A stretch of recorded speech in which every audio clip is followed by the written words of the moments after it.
Bienvenue sur cette vidéo où on va corriger ce petit problème énoncé dans un short plus tôt cette semaine. Si tu n'as pas encore réfléchi, je t'invite à y réfléchir, à rechercher un petit peu avant de regarder la correction. Je vais donc commencer par l'explication la plus facile, celle qui est géométrique, qu'on peut comprendre dès le niveau collège. Donc pour ce faire, je vais tracer un énorme carré. Prenons d'abord juste un demi, donc la moitié. La moitié de ce carré, c'est simple, on coupe le carré en deux et on va colorier toute la première moitié. Donc on continue, maintenant on aimerait justement ajouter un quart. En classe de 6e, tu vois souvent les fractions comme une notion de partage, partage de pizza, de gâteau, de ce que tu veux. Donc là justement, un quart de ce carré, il suffit de le couper en 4 et de prendre un morceau sur les 4 qui restent. Donc là, je vais juste en fait couper mon rectangle de droite en deux. Pas besoin de couper à gauche puisque voilà, on a déjà mangé, on va dire, 2 parts sur les 4.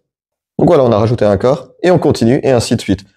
En fait, un quart, c'est la moitié de la moitié.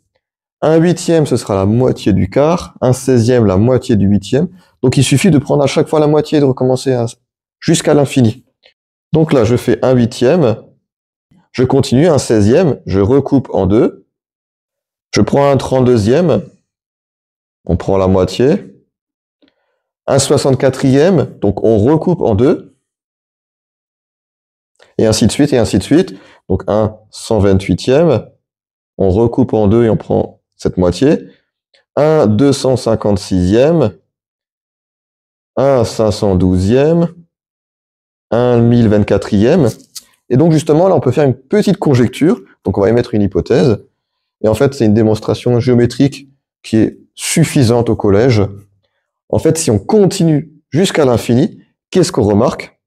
On va remplir entièrement le carré. Et en fait, tout ça, c'est quoi? C'est un gâteau entier. Donc, conclusion, cette suite logique, un demi plus un quart plus un huitième, à chaque fois qu'on continue à prendre la moitié, on va arriver à 1. Conclusion, ceci est égal à 1. Pas besoin de s'amuser à mettre tout au même dénominateur, comme on l'apprend à le faire en 5e, 4e. C'est une grosse perte de temps, surtout si on le fait à l'infini. Maintenant que la démonstration au niveau collège a été faite, passons au niveau lycée. Et donc tu l'as remarqué, il s'agit d'une somme d'une suite géométrique. Donc c'est une suite, donc les suites tu commences à les apprendre en première. Et comment est-ce qu'on remarque que c'est une suite géométrique? On va le découvrir. Donc qu'est-ce qu'on remarque justement? L'objectif c'est de travailler sur les nombres de 4, 8, 16, 32. En fait on remarque à chaque fois que on double, c'est des multiples de 2. Donc vu qu'on double, on double, on double, tu as appris en 4e qu'il y a les puissances qui se cachent derrière. Donc un demi, on peut le réécrire comme 1 sur 2 puissance 1. Un quart, 4, c'est 2 puissance 2. Un huitième, 8, 2 puissance 3. 2 fois 2 fois 2. Un 16e, 2 puissance 4. Un 32e, donc 1 sur 2 puissance 5. Et ainsi de suite. Donc conclusion, si on va jusqu'à l'infini, je vais mettre 3 petits points. On peut donc dire que ça va être 1 sur... Qu'est-ce qu'on a à chaque fois? Le 2, il reste similaire. Et on peut dire qu'en allant vers plus l'infini, donc on va dire jusqu'à un nombre n donné, on peut dire 2 puissance n. Sauf que tu as aussi appris une règle sur les puissances. Que tu mettes 1 à la puissance 1, 1 à la puissance 2, 1 à la puissance 3, 1 à la puissance n'importe quel nombre n entier, tu arriveras toujours à 1. Donc en fait, ces fractions, on peut les réécrire différemment. On peut réécrire ça comme 1 demi à la puissance 1, plus 1 demi au carré, plus 1 demi à la puissance 3, puisque justement, en fait, ici, on aura, en mettant tout entre parenthèses, on aura 1 puissance 3 sur 2 puissance 3, sauf que 1 n'importe quelle puissance, ça donnera toujours 1. Et on continue, donc 1 demi puissance 4, plus 3 petits points jusqu'à 1 demi puissance n. Et ça, tu reconnais au niveau première que 1 demi à la puissance n, donc 1 demi que tu vas multiplier par lui-même tant et tant de fois, en fait, il s'agit d'une suite géométrique de raison 1 demi. Donc on fait un petit rappel, qu'est-ce qu'une suite géométrique? Une suite géométrique s'écrit de cette manière-là. Le terme suivant va s'écrire comme le terme précédent multiplié par une raison q. Bon, ici, on le voit pas trop. Donc ça, on pourrait dire qu'on va l'écrire de manière explicite. Un, c'est écrit à partir du premier terme u0 multiplié par q à la puissance n. Parce que si on veut arriver au nème terme, on va multiplier par q une fois, deux fois, trois fois, en fait n fois. Donc ça va être q fois q fois q fois q, n facteur de fois. Et donc c'est ce qu'on reconnaît ici. le Q, la raison Q, ça va être 1/2. Maintenant qu'on a détecté qu'il s'agissait d'une somme de suites géométriques, on va réécrire tout ça correctement. Donc on cherche à calculer la somme de cette suite. Donc tout ça, on va l'écrire comme Sn. Au lycée, tu apprends que Sn, c'est la somme de l'ensemble des suites que tu veux faire. Ça, on va essayer de l'écrire un peu plus joliment. C'est un peu trop long. Donc il y a une manière de l'écrire. À un moment donné, tu apprends que on peut écrire ça comme une somme. Une somme, c'est ce symbole-là. On va faire la somme, justement, des 1/2 à la puissance k.